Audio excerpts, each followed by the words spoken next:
I'm not the house of cards that falls down easily. I'm strong enough to handle what you throw at me. Welcome to Mental Health News Radio. I'm your host, Kristin Sunanta Walker. Just what are we going to discuss? The intimacy that is mental health. Let's continue to make it as comfortable as discussing brain health or heart health. This show has been on the air for several years, and we have amazing co-hosts. And then we created a network of podcasters on mentalhealthnewsradionetwork.com, a place where every possible facet of mental well-being can be talked about openly. My show, after several hundred interviews, the format is this: intimate, deep, funny, touching, sometimes uncomfortable, but always vulnerable conversations with interesting people. The goal is to have you, our listening family, many of you who have become my good friends, feel as though you are listening in on private conversations. Thank you for tuning in and becoming part of this amazing journey with me, and now with our network of podcasters. Just knowing this podcast might be helping any of you realize you are not alone on this journey called being a human being makes doing this podcast worth every second. After all, we promised we'd be cordial. Dr. Daniel Amen, thank you so much for coming on the show. Wow, what a joy to be with you. I have to give a shout out to the incredible Ryan McCormick, our wonderful PR firm, for just happening to say, by the way, I had Dr. Daniel Amen on my show, and I went, do you think he would come on my show? So I have to give a shout out to him for that. Thank you. I love the book that you have coming out in March. It fits so well with this network, and it fits everywhere. The End of Mental Illness. Tell me, and my listeners, what prompted you to write a book with that title, and what is the book about? Well, I think we're working on the wrong paradigm. At Amen Clinics, I have 8 clinics across the country. We believe you absolutely should look at the brain before you go about messing with it. And we've done 160,000 brain SPECT scans on patients from 121 countries over the last 30 years. And what we've come to learn is that most psychiatric illnesses are not mental health issues at all, but rather they are brain health issues that steal your mind. And this one idea changes everything. Get your brain right, and your mind will follow. So this is really a revolutionary idea that basically says what we're doing now, which is diagnosing mental illnesses based on symptom clusters. You have 5 of these 8 symptoms, you get the diagnosis of major depression. And we think that's insane because depression is like chest pain.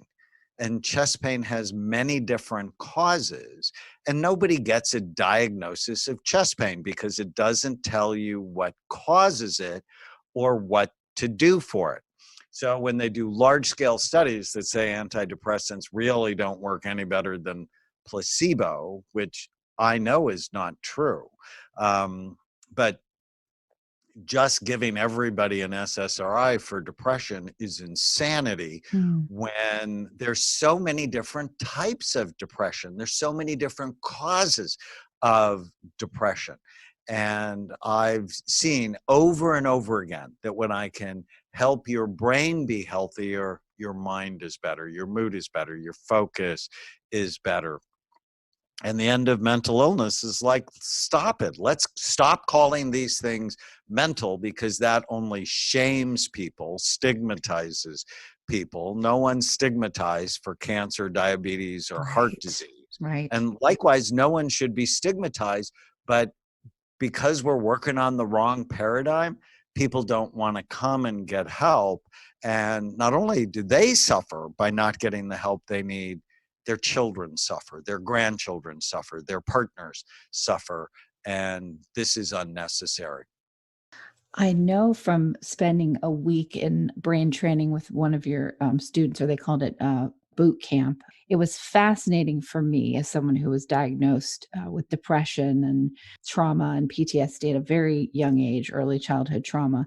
And I ended up with one of your students for a week, and it was intense for sure. But I'll tell you something that happened, and I don't know if I've shared this on my show. At the end of the week, the gentleman that I was working with said, just go home. Don't do any work because your brain, you're going to be tired in a way you've never been tired. And he was right. But I had this call with all these PhDs and MDs from Yale and Harvard. And I had to do this call where I answered very technical questions about EHR technology. And I could not get words to form in my mouth to answer these questions. And then all of a sudden, my brain just went zoop, and I remembered things from 10 years ago, 15 years ago, and I was able to access them and pull them out. And then it ended up being an amazing call. It went from, what's wrong with this woman? Why is she wasting her time? To, my God, that was the best call we've ever had. And that was because of what I did that week. It was amazing. Well, I'm so happy to hear that. And I think once we start focusing on brain health and your mind is better, well, then your confidence is better and then you're happier. Right. And it doesn't mean that mental training is not important, but think of it like hardware and software in a computer, that so many people go to psychotherapists and no one's looked at their brain. Well, you don't know, is this a hardware problem or a software problem? Mhm. And once you optimize the physical functioning of your brain, psychotherapy actually goes faster. It's easier to program a computer that works right Yeah. than a computer that doesn't work right. And so in our model, getting well, the first thing we do is look at and then optimize the physical functioning of the brain. How do you look at this in terms of people being able to have things like insurance coverage to have this kind of treatment done, or having it be affordable if they don't have insurance coverage for the masses? So it's one of the reasons I write, that I have been trying to give away what I have learned ever since I learned it. Growing up Roman Catholic, it's always been in my mind, in my heart, to help as many people as I can. Um, but about 62% of our patients, when they submit their bills to insurance companies, get reimbursed, different levels. But uh, insurance companies' interest, I mean, and I always say follow the money. Insurance companies' interest is quarterly profits, especially those insurance companies that are publicly traded, which are most of them. And so they answer to Wall Street, where I answer to my patients. And even though it may be more expensive in the long run, right? I mean, it's really cheap. Go to your family doctor in a 7-minute office visit, leave with a prescription for Lexapro or Zoloft or whatever. Right. That's fairly inexpensive. But once you start those medicines, they're often very hard to stop. Plus, they've prescribed them basically in the dark. And so the chances of them causing problems is actually pretty high. All psychiatric medications have black box warnings. And so I say, what does it cost to have an ineffectively treated brain? What does that cost you at work? What does it cost you in your marriage? What does it cost you for schooling, for your children? It's very expensive. This is a small investment to really get a roadmap on how you can have a better brain and subsequently a better life. And so to come to one of my clinics, it's about $4,000 with the whole evaluation that we do. But the return is, on average, patients have 4.2 diagnoses. They failed 3.3 providers and 5 medications. Right. At the end of 6 months, if we treat you, 84% of our patients are better. And that's based on a study of 6,400 people. So we're really excited about it. And the most common reason people come to see us is they've tried 3 or 4 things and it just wasn't working. Right. And they are our best referral sources. So our number one referral source, and I love that, is our own patients, because that means we do good work. But looking at your brain, it changes everything. You begin to know, well, is it that head injury I had when I was 6 on the playground? Is it because we had a flood in our home and I had mold exposure? Or is it, I don't know if you saw this study last week, 95% of baby food has heavy metals in it, lead being the most common. Well, lead is a known neurotoxin. And so to say, oh, well, this is depression and I inherited it, it's way too simplistic and doesn't tell you anything about biology, which is why, quite frankly, the whole world is skeptical of psychiatrists. 40 years ago, when I told my dad I was going to be a psychiatrist, he asked me why I didn't want to be a real doctor, why I wanted to be a nut doctor and hang out with nuts all day long. And he hurt my feelings, and my dad would never have gotten Father of the Year award. But he was really reflecting what society believed then and still believes now, is that psychiatry really isn't science. And I just happen to agree with him. I mean, he could have been nicer to me, you know, come on, I'm your kid. But I get it. And over the years, I become more and more frustrated, because why do cardiologists get to look at a heart that's so much more simpler than the brain, Right. and I don't get to look, and my patients are just as complex, they're just as sick, and you know, psychiatric illnesses can be lethal. Yes. With suicide being the 10th leading cause of death, the second leading cause of death in young people. Let me ask you this. In the reading that I've done about this book that's coming out, The End of Mental Illness, Heal the Brain Issues That Steal Your Mind, Erase Stigma, and Live Your Best Life. This is coming out in March of 2020.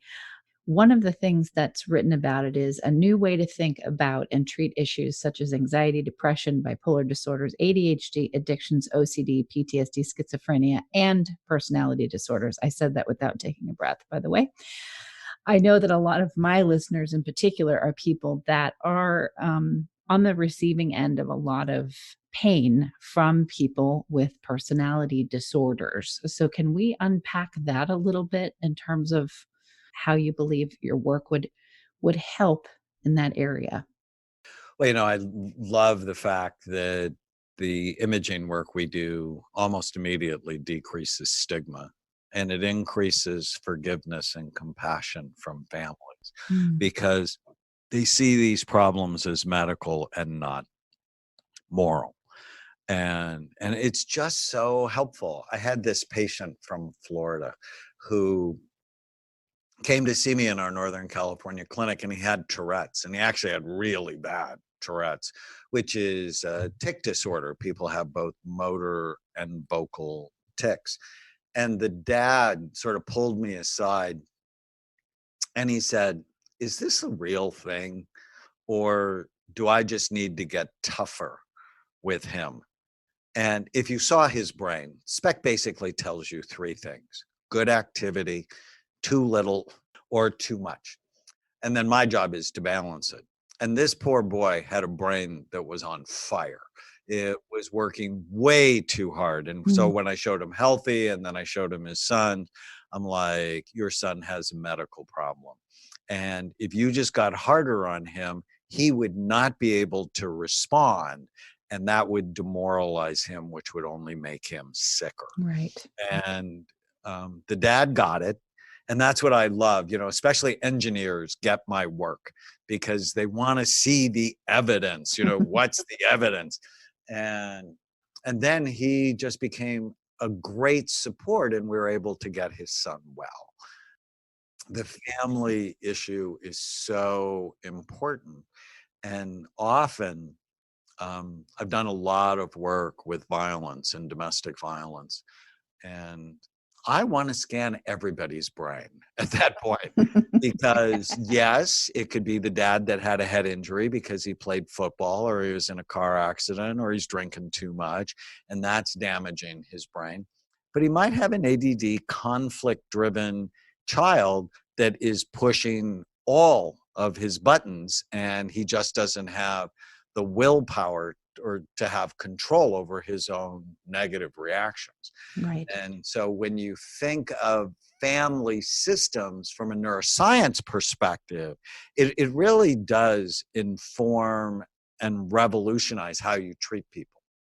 Okay, that makes sense. So, in terms of looking at the brain of someone, a family member, and it's potentially an abusive, at least emotionally abusive relationship, and could be physically and so on, not to say, "Oh, you should stay with this person if you're unsafe," but to show this is why this behavior is happening by looking at a brain scan. Is that what you're saying? So one of my favorite cases is actually from Normal, Illinois. So I gave a lecture in Normal, which I A thought was place I don't live. um, I got to go to the Normal grocery store. I was interviewed on the Normal radio station, and I got to meet normal women. Being from California, that was unusual. And but they have the same problems in Normal that they do everywhere else. And Wayne had been arrested for felony domestic violence and had broken his wife's arm, and everybody was telling her to leave him. Mhm. And that's rational, right? I mean, you never should stay with people who abuse you.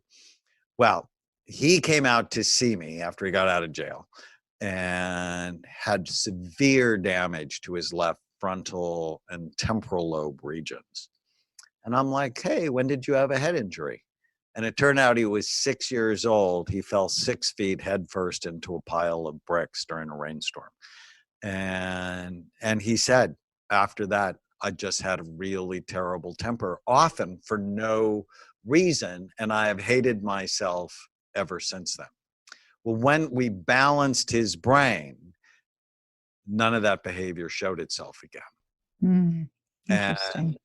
it's easy to just call him bad. That's easy to do. The harder thing is to go, why? And people go, well, it's genetic, or it's video games, or it's our lousy diet. And it's all of those things. But if you don't look, how do you know? And when I first started my work, I was like a little kid, so excited about it. And I'd go to national meetings and talk about it. And then all sorts of hatred came my way. Right. Because if you really understand what I'm trying to say, is we need a completely new overhaul of how we practice psychiatry. And when you say what you're doing is wrong, people generally don't say thank you. Right. They generally hate you. And I was very upset by that because I had two flaws. I really like it when people like me, and I don't like conflict. And I'm setting myself up for trouble.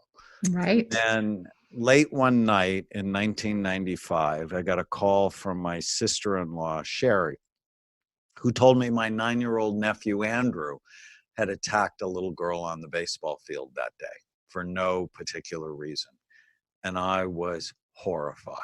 And Andrew's my godson. So Andrew and I have always been very close. And I'm like, Sherry, what's going on? And she said, Danny, he's different. He's mean. He doesn't smile anymore. I went into his room and found 2 pictures he had drawn. One of them, he was hanging from a tree in a suicide picture. The other picture, he was shooting other children. Mm. So Andrew really was Columbine or Sandy Hook or Parkland, Florida, waiting to happen. And I'm like, I want to see him the next day because I'd already scanned 1,000 people, many of them violent children, teenagers. And I suspected he had a problem in his left temporal lobe, which I had correlated with violence. And I'm not the only one that has done that. And it turned out Andrew had a cyst the size of a golf ball occupying the space of his temporal lobe. And when the neurosurgeon took it out, I got 2 calls, one from my sister-in-law who said when Andrew woke up, he smiled at her. She said, Danny, he hadn't smiled for a year. The next call was from the neurosurgeon who said if I wouldn't have figured that out, Andrew would have been dead in 6 months. Wow. And it was at that moment I lost my anxiety, and I really just didn't care anymore if you liked me. Because if you don't look, you don't know. And we should stop lying about that. There are so many different causes of mental health issues, and the bulk of them reside in your brain. Get your brain right, and your mind will follow. And now that's been 24 years. Andrew's married, he owns his own home, he has a job he loves, he's a productive member of society. That's wonderful. Let's talk a little bit about, people that have experienced, they haven't had a head injury, or a cyst, but they've had, serious trauma, abuse, molestation, things like that, physical violence, not causing a head injury, but as a child. And so they, become, not all of them, but many become addicted to substances, get diagnosed with things like severe depression and so on into adulthood. How would they benefit? I mean, I can see how, but how is that different in terms of treatment with what you do as opposed to someone that comes in with a cyst or a head injury? Well, so there are all sorts of reasons why people struggle. That it could be emotional trauma, and we can actually see PTSD patterns in the brain. And, so is it physical trauma? Is it emotional trauma? Is it a toxin? I mean, really getting the diagnosis right, not the DSM diagnosis right, but the why to why the person is struggling. That is really where you have to start. And then, so for example, if their brain works too hard, we'll use supplements or sometimes medication or transcranial magnetic stimulation. We'll do whatever we can to calm down their overactive brain so that they can feel happy and better.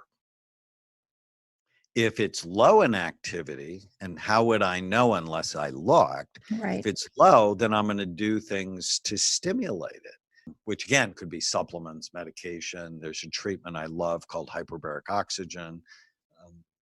I'm going to use all the tools in the toolbox, but the first thing is the map. And you've heard it said a picture is worth 1,000 words, but a map is worth 1,000 pictures. Right. A map tells you where you are and gives you direction on how to get to where you want to go.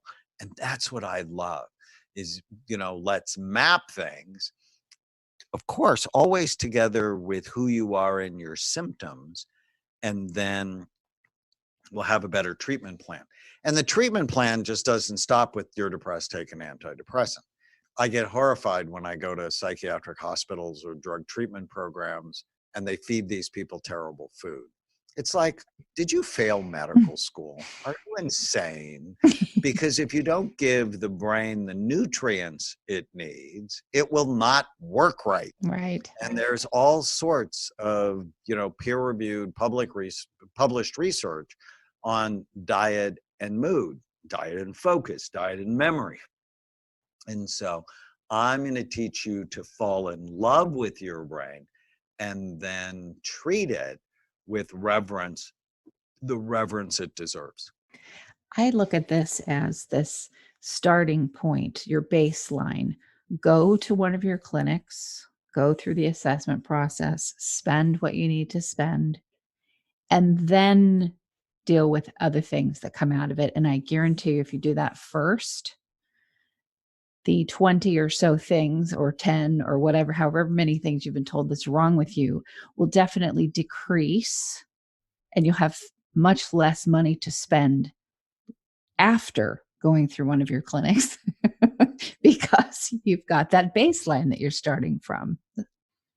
Yeah, I think of it as an investment, and we have to change the paradigm. So I did my psychiatric training in Hawaii, And most people don't know this, but Hawaii is really an Asian culture.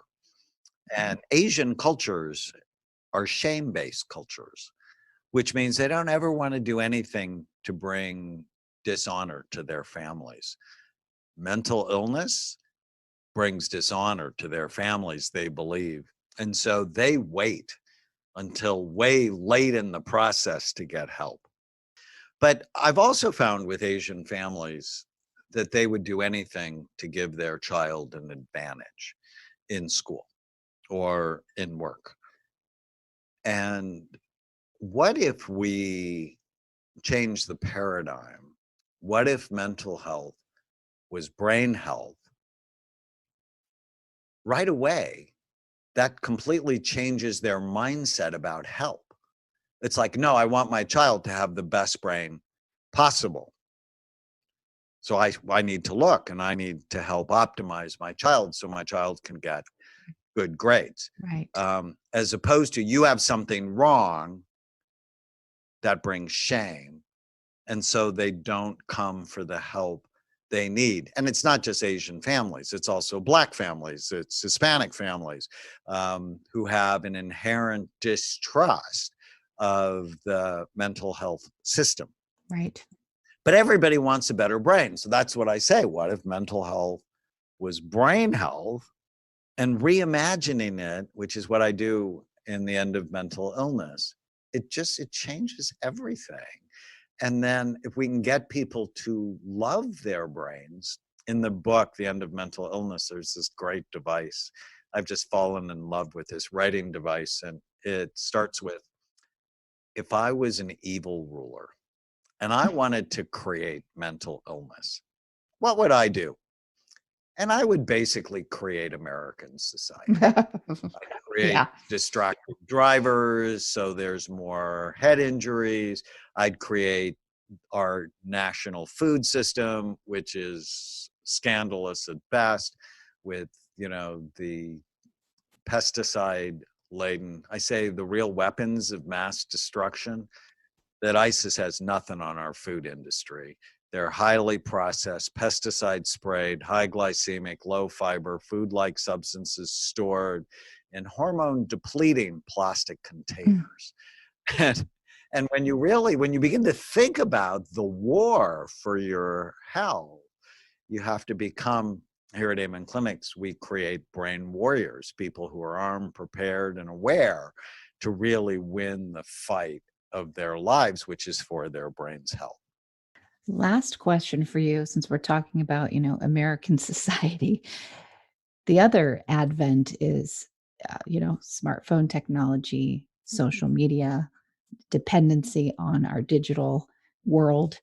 That would be another thing. How does someone with a healthy brain handle the way our society has moved into, utilizing technology? We can't tell people just throw your phone away. People run their businesses on their phone. So how does a healthy brain handle the way that we live now that was, born of Western society and has spread like wildfire everywhere else? So I work with a group out of Stanford on behavior change. And we created 50 tiny habits. What's the smallest thing I can do today that'll make the biggest difference for my brain? And the one tiny habit I love the most, I think of this as the mother tiny habit, is before you go to do anything, pick up your phone, eat something, say anything. You just ask yourself, is this thing good for my brain or bad for it? And if you love yourself and you are informed, you'll choose the right thing. And so I went to my daughter's class when she was in second grade, and I wrote 20 things on the board. And I go, separate these for me into good and bad categories for the brain. And so football went into the bad category, hitting soccer balls went into the bad category, donuts went into the bad category. And the only thing they got wrong was orange juice, which they put in the good category. But it's way too much sugar. And sugar is bad for your brain. And I just get so excited that young people once we teach them to fall in love with their brains, they act. So I have a high school course called Brain Thrive by 25 that's in all 50 states and 7 countries.